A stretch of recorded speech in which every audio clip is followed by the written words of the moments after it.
Se promener, bénéficier d'une animation et d'un pique-nique aux accents du terroir wallon, voilà une nouvelle manière de découvrir les parcs et jardins. 6 d'entre eux sont invités au programme. Du domaine de Solvay à la Hulpe, à l'arboretum Le Noir à Randeux, en passant par les parcs des châteaux d'Âtre, de Freyre, de Senef et de Modave, pour suivre un ordre chronologique qui va de ce 28 avril prochain au 15 septembre. Le projet lancé l'année dernière semble devoir prendre de l'envergure et garde le soutien du ministre wallon du Tourisme.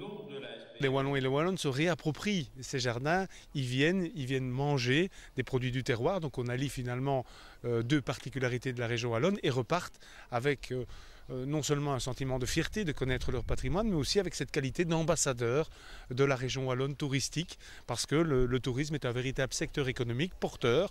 Il faut que nous en soyons plus conscients, il faut que nous soyons plus fiers.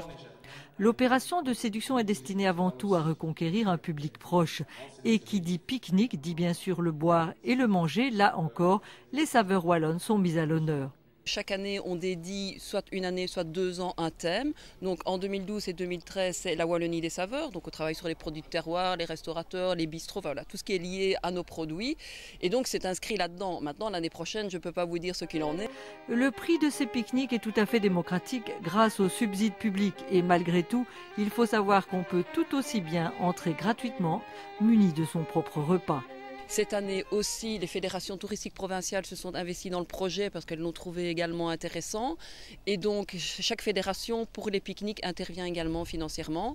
On a également une aide plutôt pratique de l'Office des produits wallons qui nous aide à aller vers les fournisseurs, donc les producteurs de terroir pour avoir des adresses, puisque notre volonté aussi, c'était que dans les tartines qu'on met à disposition, il y ait des produits de terroir en fonction des endroits où on va. Pour cette présentation officielle, la note verte et gastronomique était donnée par les Dendronautes, une ASBL qui propose des animations très variées.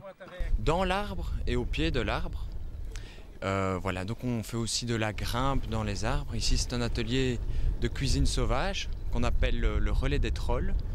Le principe ici, c'est qu'on a été récolter des plantes dans la nature et on vous propose une petite dégustation, des préparations simples qu'on peut reproduire facilement chez soi pour un petit peu vous faire découvrir que ces mauvaises herbes qu'on décrit tant, elles ont aussi des saveurs et des vertus.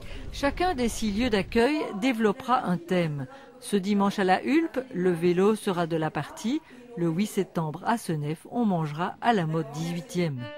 Pour parfaire cette parenthèse au vert, un conte joliment érotique nous fut narré et le duo octocorde a joué de l'archet. Une façon charmante de rappeler au printemps qu'il est temps de revenir au jardin.